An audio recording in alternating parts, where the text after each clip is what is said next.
Selamat pagi, bersama saya Cindy Raja. Mari kita awali pagi ini dengan semangat baru, motivasi hidup sehat dan inspirasi yang akan membawa kita lebih dekat kepada kebugaran fisik, mental dan spiritual. Perubahan kecil dalam hidup kita hari ini bisa menjadi langkah besar menuju umur panjang yang penuh kebahagiaan. Bersama kita akan merangkul kisah kemenangan, wawasan menarik, dan kekuatan harian yang berakar pada kebesaran Sang Pencipta. Tetap bersama kami di program Renungan Pagi, di mana setiap kata adalah dorongan untuk hari yang lebih baik. Kita mulai pagi ini dengan syukur dan harapan menuju hidup bugar selamanya. Ditulis oleh Kai Kusma bersama Pendeta Denny Kanajo. Selamat mendengarkan. Shalom.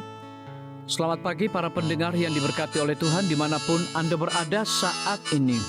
Kita akan sama-sama mendengarkan firman Tuhan melalui audio Renungan Pagi pada tanggal 16 Juni 2025 dengan judul menggunakan bahan bakar yang dirancang Tuhan untuk tubuh kita.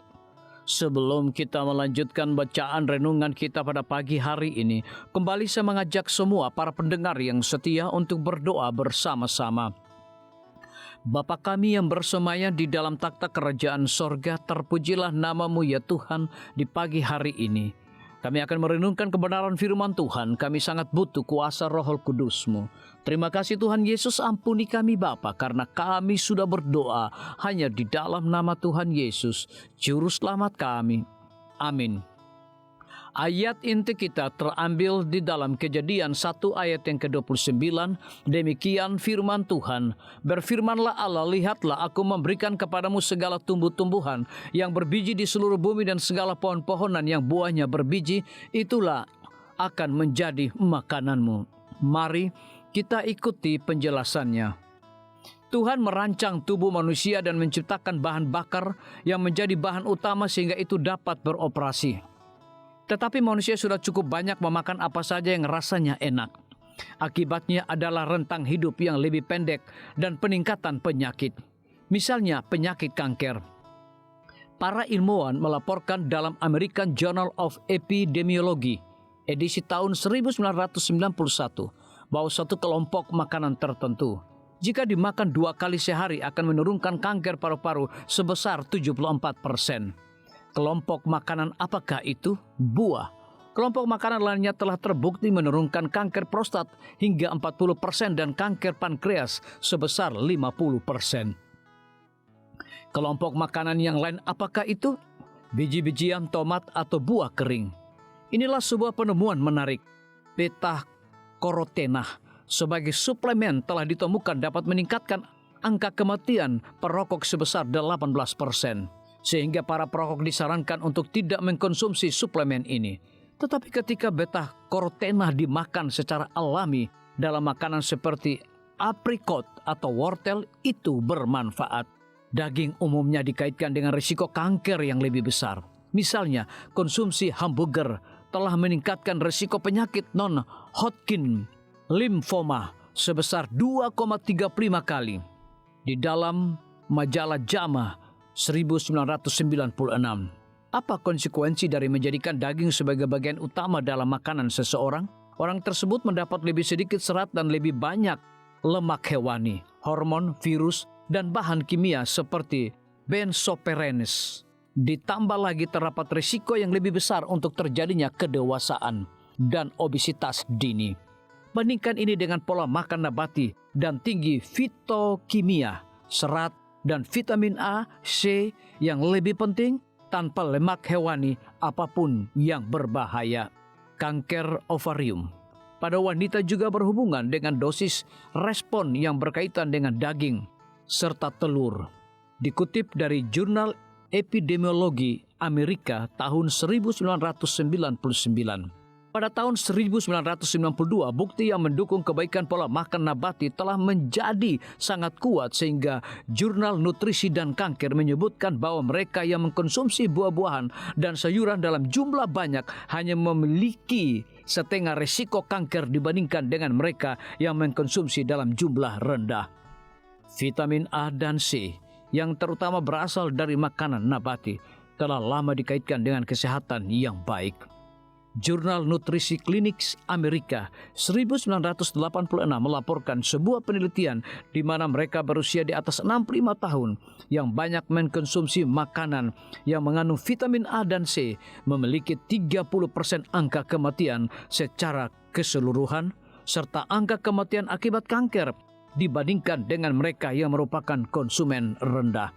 Terima kasih Tuhan karena telah merancang pola makan nabati yang beroktan tinggi sebagai bahan bakar tubuh saya. Biarlah bacaan renungan kita saat ini akan menjadi berkat bagi kita semua. Kembali saya mengajak semua para pendengar yang setia untuk berdoa bersama-sama. Bapa kami yang bersemayam di dalam takhta kerajaan sorga, terima kasih Tuhan Yesus. Oleh karena firman-Mu pada pagi hari ini memberikan berkat dan kekuatan rohani bagi masing-masing kami. Pada saat ini hamba berdoa untuk pemerintah kami.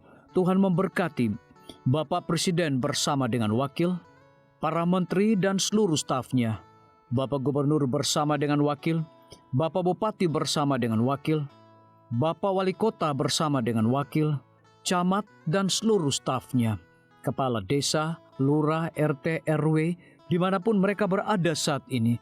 Kiranya Tuhan lindungi mereka, pelihara mereka, curahkan hikmat dan pengetahuan sorga kepada masing-masing mereka, agar mereka dapat menjalankan roda pemerintahan boleh sesuai dengan amanah dan titah daripada Tuhan sendiri.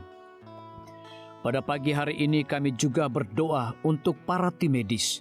Tuhan berkati dokter, perawat, bidan, farmasi, nutrisionis.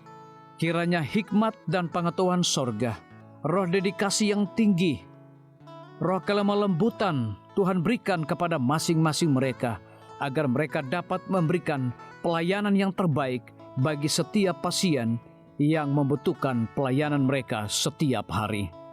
Kami juga berdoa untuk guru-guru, kepala sekolah, siswa, mahasiswa, bahkan dosen di setiap lembaga pendidikan. Kiranya hikmat dan pengetahuan sorga Tuhan berikan kepada masing-masing mereka, agar mereka dapat mendidik setiap anak-anak untuk memiliki karakter Yesus Kristus. Hamba juga berdoa untuk TNI, Polri, PNS, wira swasta, petani, nelayan, ojek online dimanapun mereka berada. Kiranya berkat dan sukacita sorga Tuhan juga berikan kepada masing-masing mereka, agar mereka juga menjadi saluran berkat bagi sesama manusia. Para pendengar yang setia yang berulang tahun saat ini dimanapun mereka berada, biarlah dengan bertambahnya usia, mereka semakin hidup bersyukur dan berterima kasih kepada Tuhan setiap saat. Yang berada di dalam kebimbangan, ketidakpastian hidup, Tuhan berikan iman yang teguh dan pengharapan, agar mereka tetap percaya akan janji Tuhan setiap hari. Terima kasih Tuhan Yesus, dengarlah segala doa dan permohonan kami Bapa, dan mau mengampuni segala dosa kami, karena kami sudah berdoa hanya di dalam nama Tuhan Yesus, Juru Selamat kami. Amin. Demikian firman Tuhan yang telah kita dengarkan. Semoga hari ini menjadi berkat bagi kita semua. Sampai jumpa, Tuhan memberkati.